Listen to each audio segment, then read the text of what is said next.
Welcome to Ramana's Eduzone YouTube channel. ఇంకా ఈ ఛానల్ని ఎవరైనా సబ్స్క్రైబ్ చేయకపోతే దయచేసి సబ్స్క్రైబ్ చేసుకోగలరు.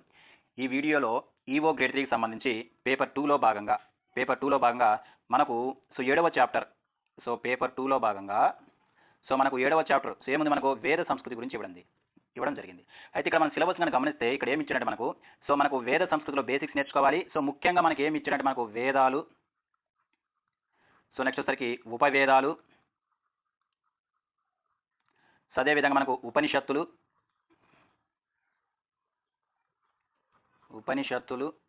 చివరిది ఏంటంటే మనకు వివిధ దశలలో ఉన్నటువంటి ఆశ్రమ ధర్మాలు. ఇది క్లియర్గా మనకు సిలబస్లో ఇవ్వడం జరిగింది కాబట్టి మిత్రులందరూ కూడా ముందు ఈ అంశాలపైన ఫోకస్ చేయండి, ఓకేనా. మనకు సిలబస్లో ఏదైతే ఉంటుందో దాని మీద ముందుగా మీరు ఫోకస్ చేయాల్సిన అవసరం ఎంతైనా ఉన్నది. అంటే ఇక్కడ బాగా గమనిస్తే అంటే మనకి ఇక్కడ మొత్తం కూడా మనకు వేద సంస్కృతి గురించి మనకు ఏడవ చాప్టర్ ఇవ్వడం జరిగింది. ఇక్కడ నేను ఫస్ట్ ఏం చూస్తానంటే మనకు చిట్ట చివరి టాపిక్ అయినటువంటి వివిధ దశలలో ఆశ్రమ ధర్మాల గురించి మనం చూద్దాము, ఓకేనా. ఇక్కడ బాగా గమనిస్తే మనకు వివిధ దశలలో ఉన్నటువంటి ఆశ్రమ ధర్మాల గురించి మనం ఒకసారి చూస్తే మొట్టమొదటిసారిగా ఆశ్రమ ధర్మాల గురించి ఒక ఉపనిషత్తులో ఉంది. అది మనకి ఎగ్జామినేషన్ పాయింట్లో ఉపయోగించుకోవచ్చు. మనకు జబాల ఉపనిషత్తు అంటే మనకి ఇక్కడ మాకు మొట్టమొదటిసారిగా ఏ ఉపనిషత్తులో మనకు ఆశ్రమ ధర్మాల గురించి పేర్కొనడం జరిగిందంటే మనకు జబాల ఉపనిషత్తు అని గుర్తుపెట్టుకోవాలి. అయితే మొత్తం ఎన్ని ఉంటాయి మనకు, వీటిని ఏమంటే మనము చతురాశ్రమాలు అంటాం. అంటే ఎందుకు చతురాశ్రమాలు, మొత్తం ఎన్ని ఉన్నాయి మనకు 4 ఆశ్రమ ధర్మాలు ఉన్నాయి. ఒకటి ఏంటంటే మనకు ఫస్ట్ ఏంటంటే మనకి ఇక్కడ బ్రహ్మచర్యము, గృహస్థము, అదేవిధంగా వానప్రస్థము, అదే చిట్ట చివరికి వచ్చేసరికి సన్యాసం. ఇవి 4 వచ్చేసరికి మనకి ఏంటంటే మనకు ఒకే చతురశ్రమ ధర్మాలుగా మనం గుర్తుపెట్టుకోవాలి, ఓకే. ఇక్కడ బాగా గమనిస్తే అంటే మనం ఫస్ట్ మనకు బ్రహ్మచర్యము. దీన్ని మనం ఏమంటాం, మనకు విద్యార్థి దశ లేదా నేర్చుకునే దశ అంటాం. అంటే దీని యొక్క కాలము ఎంతవరకు ఉంటుంది మనకు 25 సంవత్సరాల వరకు ఉంటుందని మనం గుర్తుపెట్టుకోవాలి. మొత్తము 100 సంవత్సరాలుగా మానవ జీవితాన్ని తీసుకొని మనకు ఈ ఒక చతురశ్రమ ఆశ్రమాల గురించి మనకు ఇవ్వడం జరిగింది. ఇక్కడ మనకు బ్రహ్మచర్యం వచ్చరికి 25 సంవత్సరాలు అంటే మొదట 25 సంవత్సరాల వరకు ఉంటుందని గుర్తుపెట్టుకోవాలి. అయితే దీంట్లో మనకు ఈ బ్రహ్మచర్యం ఏమేమి మనకు విద్యను అభ్యసించడము, గురుభక్తి కలిగి ఉండడము, శారీరక అదేవిధంగా మానసిక దృఢత్వాన్ని, మంచి నైతిక విలువలను పెంపొందించుకోవడము, అదేవిధంగా ఇంద్రియ నిగ్రహం కలిగి ఉంటూ క్రమశిక్షణతో జీవించడం, ఇవన్నీ కూడా ఎక్కడ ఉంటుంది మనకు మొట్టమొదటి ఆశ్రమ ధర్మమైనటువంటి మనకు బ్రహ్మచర్యలో మనం పాటించవలసినటువంటి విషయాలు, ఓకేనా. ఇది ఎన్ని సంవత్సరాల వరకు ఉంటుందండి, మొదటి 20 సంవత్సరాల వరకు ఉంటుంది. నెక్స్ట్ మనకు రెండవ ఆశ్రమ ధర్మము అంటే గృహస్థము. రెండోది ఏంటి మనకి ఇక్కడ గృహస్థము. ఇక్కడ మన గృహస్థము వచ్చేసరికి గమనిస్తే ఇదేంటి మనకి ఇక్కడ వివాహ బాధ్యతలు, అదేవిధంగా లేదా సంసార దశ అంటాం దీన్ని. ఇక్కడ మనం గమనిస్తే 25 సంవత్సరాల నుంచి 50 సంవత్సరాల వరకు ఈ గృహస్థం ఉంటుందని మనం గుర్తుపెట్టుకోవాలి. అయితే ఇక్కడ మనం ఏమంటే వివాహం చేసుకుని కుటుంబాన్ని బాధ్యతగా నిర్వహించడము, ధర్మబద్ధంగా సంపాదిస్తూ సమాజానికి అదేవిధంగా కుటుంబ సభ్యులకు మన కుటుంబ సభ్యులకు మనకు ఆసరంగా ఉండడమే మనకి గృహస్థం యొక్క ముఖ్య లక్షణంగా గుర్తుపెట్టుకోవాలి, ఓకే. నెక్స్ట్ గమనిస్తే ఈ గృహస్థంలో మనము పంచమహాయజ్ఞాలు చేయాలి, చాలా చాలా ఇంపార్టెంట్. మనకి ఇక్కడ ఏ ఆశ్రమ ధర్మంలో మనము పంచమహాయజ్ఞాలు చెయ్యాలి అంటే మనకి ఏంటి, మనకు గృహస్థమని గుర్తుపెట్టుకోవాలి. ఏంటి మనకి దైవ మహాయజ్ఞము, పితృ మహాయజ్ఞము, భూత మహాయజ్ఞము, అదేవిధంగా మనుష్య మహాయజ్ఞం, అదే బ్రహ్మ యజ్ఞాలు ఆచరిస్తూ అతిథులను ఆదరించడమే అని గుర్తుపెట్టుకోవాలి. మనకి ఇక్కడ పంచమహాయజ్ఞాలు ఎక్కడ జరుపుతాం, మనము గృహస్థంలో జరుపుతామని గుర్తుపెట్టుకోవాలి. అదేవిధంగా ఈ గృహస్థంలో మిగతా 3 ఆశ్రమాల వారికి ఆర్థికంగా మరియు వనరుల పరంగా సహకరించడం. అంటే మనకు మిగతా ఏంటంటే మనకి ఇక్కడ బ్రహ్మచర్యం అవ్వచ్చు, లేకపోతే వానప్రస్థం అవ్వచ్చు, లేదా నెక్స్ట్ సరికి మనకి ఇక్కడ సన్యాసం ఉన్నటువంటి వారికి ఆర్థికంగా మరియు వనరుల పరంగా సహకరించడమే ఈ గృహస్థం యొక్క లక్షణం మనం గుర్తుపెట్టుకోవాలి. ఇది మనకు గృహస్థం గురించి. నెక్స్ట్ ఆశ్రమ ధర్మం ఏంటి మనకి ఇక్కడ వానప్రస్థము. వానప్రస్థము అంటే ఏంటంటే ఇది ఏంటి మనకి ఇక్కడ వానప్రస్థము, ఇది 3వ ఆశ్రమ ధర్మం అనమాట. ఇదేంటి మనకు అటవీ లేదా సేవ దశ అనమాట. అంటే మనకి 50 సంవత్సరాల నుంచి 70 సంవత్సరాల వరకు ఈ వానప్రస్థం ఉంటుందని గుర్తుపెట్టుకోవాలి. నెక్స్ట్ లౌకిక బాధ్యతలను పిల్లలకు అప్పగించి క్రమంగా త్యాగ భాగ్యాల నుండి చింతన అదేవిధంగా సేవలోనికి గడపడమే మనం గుర్తుపెట్టుకోవాలి, చాలా చాలా ఇంపార్టెంట్. మనకు లౌకిక బాధ్యతలను పిల్లలకు అప్పగించి క్రమంగా భోగభాగ్యాలను చింతన అదేవిధంగా సేవలలో గడపడమే మనకు ఈ వానప్రస్థం యొక్క లక్షణంగా మనం గుర్తుపెట్టుకోవాలి, ఓకే. ఇల్లు విడిచి లేదా ఇంట్లోనే ఉంటూ ఎక్కువ సమయం ఆధ్యాత్మిక చింతన సేవలో ఉండడమే దీని యొక్క లక్షణంగా మనం గుర్తుపెట్టుకోవాలి. మనం ఇక్కడ మనకు వానప్రస్థం మనం ఏం చేస్తాం, సామాజిక సేవ చేస్తూ యువతరానికి అనుభవంతో మంచి మార్గదర్శనం అందించడం కూడా మనకు వానప్రస్థం ఉన్నటువంటి ఒక ముఖ్యమైన అంశంగా మనం గుర్తుపెట్టుకోవాలి. ఇది వానప్రస్థం గురించి మన ఎగ్జామినేషన్ పాయింట్ ఆఫ్ గుర్తుపెట్టుకోవాలి. నెక్స్ట్ ఇక్కడ సన్యాసము. ఈ సన్యాసం అంటే మనకు త్యాగ లేదా మోక్ష లేదా సన్యాసం దశ అనమాట, ఓకే. ఇది ఎక్కడ ఉంటుంది మనకు 75 సంవత్సరాల నుంచి 100 సంవత్సరాల వరకు ఉంటుందని మనం గుర్తుపెట్టుకోవాలి, ఓకే. లౌకిక బాధ్యతలను, సంబంధాలను, అదేవిధంగా కోరికలను పూర్తిగా తుజించడమే ఈ సన్యాసం యొక్క లక్షణంగా మనం గుర్తుపెట్టుకోవాలి. నెక్స్ట్ మనకు మనసు పూర్తిగా ఈశ్వర ధ్యానం వైపు మళ్లించడమే మనకు ఈ సన్యాసం యొక్క ముఖ్య లక్షణంగా మనం గుర్తుపెట్టుకోవాలి. నెక్స్ట్ దాన్ని గమనిస్తే ఇక్కడ ఆత్మ సాక్షాత్కారాన్ని పొందుతూ జన్మ మరణం చక్రం నుంచి విముక్తి పొందుటకే ఈ చివరి దశ ప్రధాన లక్ష్యంగా మనం గుర్తుపెట్టుకోవాలి. అంటే మనకు సన్యాసం యొక్క ప్రధాన అంతిమ మార్గం ఏంటిది? సో మోక్షం పొందడమే ఈ సన్యాసం అనే ఆశ్రమ ధర్మం యొక్క ముఖ్య ప్రధాన లక్ష్యంగా గుర్తుపెట్టాలి. ఇవి మనకు వివిధ దశలు ఉన్నటువంటి ఆశ్రమ ధర్మాలైనటువంటి బ్రహ్మచర్యము, అదేవిధంగా మనకు గృహస్థము, వానప్రస్థం, అదేవిధంగా సన్యాసం గురించి మనం ఎగ్జామినేషన్ పాయింట్ ఆఫ్ గుర్తుపెట్టుకోవాలి. ఓకే, ఈ టాపిక్ చాలా సింపుల్, ఖచ్చితంగా దీని మీద బిట్ వస్తుంది కాబట్టి మిత్రులు దీనిపైన ఫోకస్ చేయండి. సో నెక్స్ట్ కనుక గమనిస్తే, నెక్స్ట్ మనం వేద సాహిత్యం గురించి చూద్దాము. నెక్స్ట్ ఏం చూద్దామంటే మనము వేద సాహిత్యాన్ని ఒకసారి మనం గమనిస్తే, ఈ వేద సాహిత్యం అసలు 2 రకాలు ఉంటాయి. మనకి శృతి సాహిత్యము, అదేవిధంగా మనకు రెండోది స్మృతి సాహిత్యం అని గుర్తుపెట్టుకోవాలి. అయితే ఇక్కడ ఈ శృతి సాహిత్యం వచ్చేసరికి ఏంటంటే మనకు ఇవేంటంటే అపౌరుషములు. అపౌరుషములు అంటే ఏంటంటే దేవతల చేత రాయబడి ఎవరికి అందించబడినవి? ఋషులకు అందించబడినవి ఈ శృతి సాహిత్యంగా మనం గుర్తుపెట్టుకోవాలి. ఇక్కడ ఏమేమి ఉన్నాయి శృతి సాహిత్యాలు అంటే మనకు వేదాలు, బ్రాహ్మణాలు, అదేవిధంగా అరణ్యకాలు, ఉపనిషత్తులు, వీటితో పాటు మనకు సంహితాలు కూడా ఉంటాయి. సంహితాలు ఇవన్నీ కూడా ఏంటంటే మనకు శృతి సాహిత్యం అని గుర్తుపెట్టుకోవాలి. సో రెండేది మనకు స్మృతి సాహిత్యము. ఈ స్మృతి సాహిత్యం ఏంటంటే ఋషుల చేత రాయబడినటువంటి గ్రంథాలు అనమాట. అంటే మనకి ఇక్కడ దేవతల చేత రాయబడినటువంటి గ్రంథాలమే శృతి సాహిత్యం అయితే, మనకు ఋషుల చేత రాయబడినటువంటి గ్రంథాలు మనకి ఏంటి? స్మృతి సాహిత్యంగా మనం గుర్తుపెట్టి ఇవన్నీ మనకు వేదాంకాలు, నెక్స్ట్ సరికి పురాణాలు, ఉపవేదాలు, అదేవిధంగా ఇతిహాస. ఈ పురాణాలు అదేవిధంగా ఇతిహాసాలు అనేటువంటి ఏంటి? మనకు రామాయణము, అదేవిధంగా మనకి ఏంటి? మహాభారతం. మహాభారతం, రామాయణం, అదే పురాణాల గురించి మనకు చాప్టరే ఉంది. కాబట్టి అప్పుడు మనం అక్కడ డిస్కస్ చేసుకుంటాం. రిమైనింగ్ అంశాలను కూడా ఈ వీడియోలో మనం డిస్కస్ చేసుకుంటాం. ఇక్కడ మనం ఫస్ట్ గమనిస్తే దేని గురించి చూద్దాం? మనకు శృతి సాహిత్యం గురించి చూద్దాం. ఓకే, ఇక్కడ గమనిస్తే ఫస్ట్ టాపిక్ మనకి ఇక్కడ శృతి సాహిత్యంలో వేదాలు చాలా ఇంపార్టెంట్. మనకు క్లియర్గా సిలబస్ మెన్షన్ చేయడం జరిగింది కాబట్టి దీనిపైన మనం ఎక్కువ ఫోకస్ పెట్టాలి. ఓకేనా? ఇక్కడ మనకు వేదాలు, వేదాలు మొత్తం 4 వేదాలు ఉన్నాయని మనకు తెలుసు. ఇది వేదాలంటే విద్ అనే పదం నుంచి వచ్చినది. విద్ అనే అర్థం ఏంటంటే మనకు తెలుసుకోవడం లేదా జ్ఞానం అనే అర్థంగా మనం గుర్తుపెట్టుకోవాలి. ఓకేనా? ఇక్కడ మనకు ఋగ్వేద, మనకి వేదాలు ఎన్ని ఉన్నాయని చెప్పాను? 4 ఉన్నాయని చెప్పాను. ఒకటి మనకు ఋగ్వేదము, యజుర్వేదం, అదేవిధంగా సామవేదము, అధర్వణ వేదం. ఈ 3 అంటే మొదటి 3 వేదాలు మనం ఏమంటాం? ట్రై అంటాం. ఎందుకంటే ఈ 3 వేదాలు కూడా ఎవరు రచించడం జరిగింది? ఆర్యులు రచించారు. ఓకేనా? నెక్స్ట్ సరికి 4వ వేదం అంటే అధర్వణ వేదం సరికి అనార్యులు రాసినట్టుగా మనం గుర్తుపెట్టుకోవాలి. ఈ క్రింది వాటిలో ఏ వేదాలని మనము ట్రై అంటామంటే ఋగ్వేదము, యజుర్వేదం, అదేవిధంగా సమవేదం అని గుర్తుపెట్టుకోవాలి. ఓకేనా? ఓకే, చాలా ఇంపార్టెంట్. నెక్స్ట్ ఫస్ట్ మనకి ఏంటి?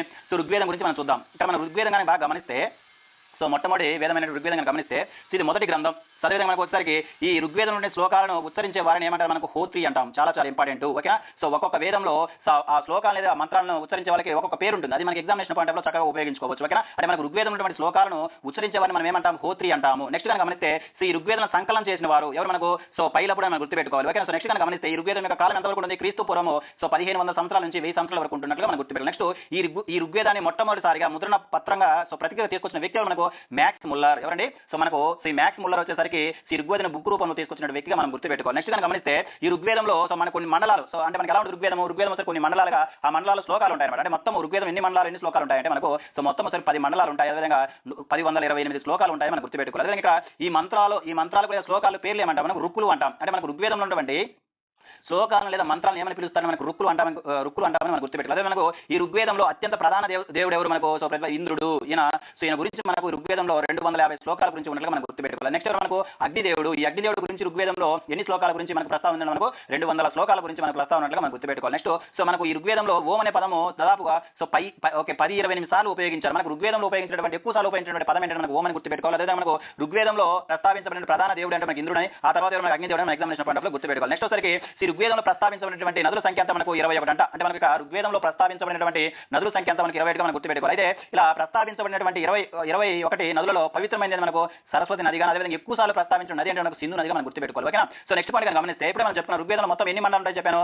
10 మండలాలు ఉంటాయి. అందులో మూడో మండలంలో ఏముందంటే సావిత్రి దేవినికి ఉద్దేశించినటువంటి గాయత్రి మంత్రం ఉంది. చాలా ఇంపార్టెంట్. మనకి ఇక్కడ గాయత్రి మంత్రం గురించి ఏ వేదంలో ఉందంటే మనకు ఋగ్వేదంలో ఉన్నట్లుగా మనం గుర్తుపెట్టుకోవాలి. అదేవిధంగా ఈ ఋగ్వేదంలో ఏ మండలం ఉంది? మనకు 3వ మండలంలో ఉన్నట్లు గుర్తుపెట్టుకోవాలి. అయితే ఈ గాయత్రి మంత్రాన్ని మనకు రచించిన ఎవరు? మనకు విశ్వామిత్రుడు. ఓకే, నెక్స్ట్ పాయింట్ కనుక గమనిస్తే 7వ మండలం దేని గురించి? మనకు దశరాజ గణ యుద్ధం గురించి ప్రస్తావించాలని మనం గుర్తుపెట్టుకోవాలి. అదే మనకు 9వ మండలంలో సోమపానీయం గురించి చాలా ఇంపార్టెంట్. మనకి ఇక్కడ మనకు సోమపానీయం గురించి మనకు ఋగ్వేదంలో ఏ మండలంలో ప్రస్తావించబడడం జరిగిందంటే మనకు 9వ మండలం అని గుర్తుపెట్టుకోవాలి. నెక్స్ట్ మనకి ఇక్కడ మనకు చాలా 10వ మండలంలో విశ్వజననము, అదేవిధంగా వర్ణ వ్యవస్థ గురించి, ఈ వర్ణ వ్యవస్థ గురించి పురుష సూక్తం కలదు. అంటే మనకి ఇక్కడ మనకు వర్ణ వ్యవస్థ గురించి మనకు బ్రాహ్మణులు, క్షత్రియులు, అదేవిధంగా మనకు వైశ్యులు, శూద్రులు అన్న మాట అనే వర్ణ వ్యవస్థ గురించి మనకు 10వ మండలంలోనే పురుష సూక్తంలో ఉన్నట్టుగా మన ఎగ్జామినేషన్ పాయింట్ ఆఫ్ లో చాలా చక్కగా ఉపయోగించవచ్చు. ఈ అంశం చాలా ఇంపార్టెంట్. ఇది గతంలో అడిగినటువంటి బిట్టు. నెక్స్ట్ గా గమనిస్తే ఋగ్వేదం పోలినటువంటి మరో గ్రంథం ఏంటంటే మనకు జెండా అవస్థగా మనం గుర్తుపెట్టుకోవాలి. చాలా ఇది మనకు ఋగ్వేదం గురించి మనం గుర్తుపెట్టుకోవాల్సిన కొన్ని ముఖ్యమైన అంశాలు. నెక్స్ట్ గా గమనిస్తే నెక్స్ట్ మనకు యజుర్వేదం గురించి చూద్దాము. నెక్స్ట్ మనకి ఇక్కడ నెక్స్ట్ వచ్చేసి మనకు సో యజుర్వేదము అంటే మనకు రెండవ వేదం గురించి మనము సో ఒకసారి మనం గమనిస్తే సో రెండవ వేదం అంటే మనకు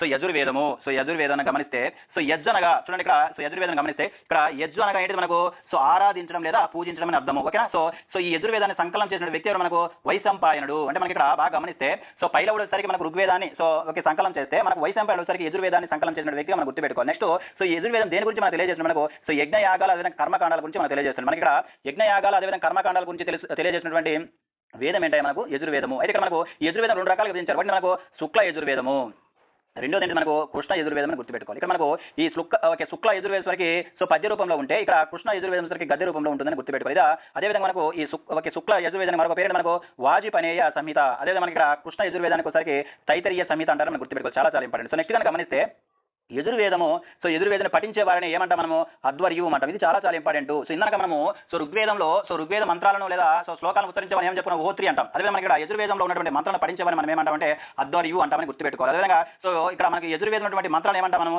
యజస్సులు అంటాం ఇది మనకు యజుర్వేదం గురించి మనం గుర్తుపెట్టుకోవాల్సిన కొన్ని ముఖ్యమైన అంశాలు సో నెక్స్ట్ మనకి ఇక్కడ సామవేదము ఏంటంటే మనకు సామవేదం ఇక్కడ మనం సామవేదం సో మూడో వేదం సామవేదం గురించి మనం చూద్దాం ఇక్కడ మనకు సామవేదాన్ని బాగా గమనిస్తే సో సామం అంటే మధురము అని అర్థం అంటే మనకు సమ అంటే మనకు సంగీతం అంటే మనకి ఇక్కడ సంగీతం గురించి తెలిపేటటువంటి వేదమే మనకు సామవేదం అని గుర్తుపెట్టుకోవాలి అయితే ఈ సామవేదం సంకలనం చేసిన వ్యక్తి మనకు జైమిని చాలా చాలా ఇంపార్టెంట్ సో మనకు ఒకసారికి సో జైమిని అనగానే మనకు రెండు గుర్తు రావాలండి ఒకటి మనకు సామవేదం సంకలనం చేసిన జైమిని అదేవిధంగా మనకు ఒకసారికి పూర్వ మీమాంస మన తర్వాత చెప్పుకుంటాము పూర్వ మీమాంస ఈ పూర్వ మీమాంసను కూడా రచించిన వ్యక్తి మనకు జైమిని అని మనం గుర్తుపెట్టుకోవాలి అదేవిధంగా మనం గమనిస్తే ఈ సామవేదం మంత్రాలు ఏమంటాం మనము ఒకే సామములు అంటాం అంటే మనకి ఇక్కడ ఎలాగైతే మనకు ఋగ్వేదం మంత్రాలు మనం రుక్కులు అంటామో ఎలాగైతే మనకు యజుర్వేదం ఉన్నటువంటి మంత్రాలను యజస్సులు అంటామో అదేవిధంగా మనకు ఒకసారి సామవేదం ఉన్నటువంటి మంత్రాలు ఏమంటే మనకు సమయాలు అంటామని సమయములు అంటామని గుర్తుపెట్టుకోవాలి నెక్స్ట్ కనుక గమనిస్తే సో ఈ వేదంలోని స్తోత్రాలు ఋగ్వేదం నుంచి గ్రహించబడ్డాయి చాలా చాలా ఇంపార్టెంట్ మనకు సామవేదం ఉన్నటువంటి ఒకే స్తోత్రాలు ఏ వేదం నుంచి గ్రహించబడ్డాయంటే మనకు మొట్టమొదటి వేదమైనటువంటి ఋగ్వేదం నుంచి గ్రహించబడినట్లుగా మనం గుర్తుపెట్టుకోవాలి నెక్స్ట్ వచ్చరికి సో భారతీయ సంగీతానికి ప్రాచీన ఆధారం ఏంటి మనకు సామవేదం అదేవిధంగా ఈ సామవేదమును పఠించే వారిని అంటే మన సామవేదం ఉన్నటువంటి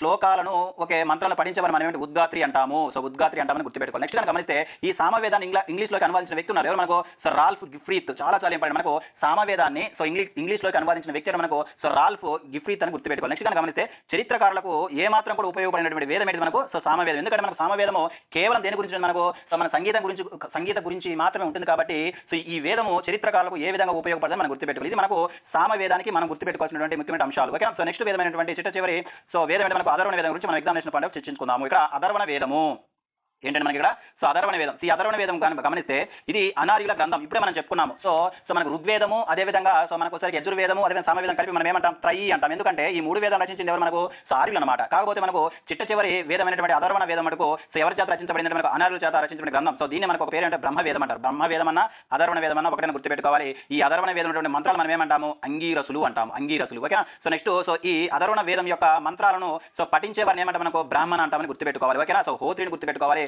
సో నెక్స్ట్ వచ్చరికి మనకు హోత్రి ఎవరు మనం గుర్తుపెట్టుకోవాలి అదేవిధంగా అధర్వి ఎవరో గుర్తుపెట్టుకోవాలి ఉద్గాత్రిని ఎవరు అంటామని గుర్తుపెట్టుకోవాలి అదేవిధంగా మనకు ఒకసారి బ్రాహ్మణని ఎవరు అంటామని కూడా మన ఎగ్జామినేషన్ పాఠంలో గుర్తుపెట్టుకోవాలి నెక్స్ట్ వచ్చరికి సో ఈ అధర్వణ వేదం నందు ఏమిటది యోగ గురించి సో మంత్రతంత్రాలు ఇంద్రజాలక శక్తులు సో మూఢనమ్మకాల గురించి ఉంటుంది అదేవిధంగా మనకు సో రోగులను అదేవిధంగా భూత ప్రేతాలను సో నివారించే మంత్రాల గురించి కూడా మనకు ఈ అధర్వణ వేదం ఉన్నట్లుగా మనం గుర్తుపెట్టాలి అదేవిధంగా సో అధర్వణ వేదం సరికి ఒక ప్రాచీనమైన వైద్య శాస్త్రంగా గుర్తుపెట్టుకోవాలి అంటే మనకు ప్రాచీనమైన వైద్య శాస్త్రం మనకు అధర్వణ వేదం మనం గుర్తుపెట్టుకోవాలి అదేవిధంగా మనకు ఈ అధర్వణ వేదం మొట్టమొదటిసారిగా సభ మరియు సమితి గురించి అదేవిధంగా గోత్రం గురించి అదేవిధంగా సతీ సాగం గురించి కూడా మనకు ప్రస్తావించినటువంటి వేదం ఈ అధర్వణ వేదం ఎగ్జామినేషన్ పాయింట్ ఆఫ్ లో గుర్తుపెట్టుకోవాల్సినటువంటి అవసరం ఇక్కడ అంతా ఉంది ఇది మనకు మొట్టమొదటి అంటే ఇవి మనకు 4 వేదాల గురించి మనం ఎగ్జామినేషన్ పాయింట్ ఆఫ్ లో గుర్తుపెట్టుకోవాల్సినటువంటి ముఖ్యమైనటువంటి అంశాలు సో వచ్చే వీడియోలో సో మరొక టాపిక్ గురించి మనం ఎగ్జామినేషన్ పాయింట్ ఆఫ్ లో చర్చించుకుందాం ఇంతవరకు చూసినందుకు ధన్యవాదాలు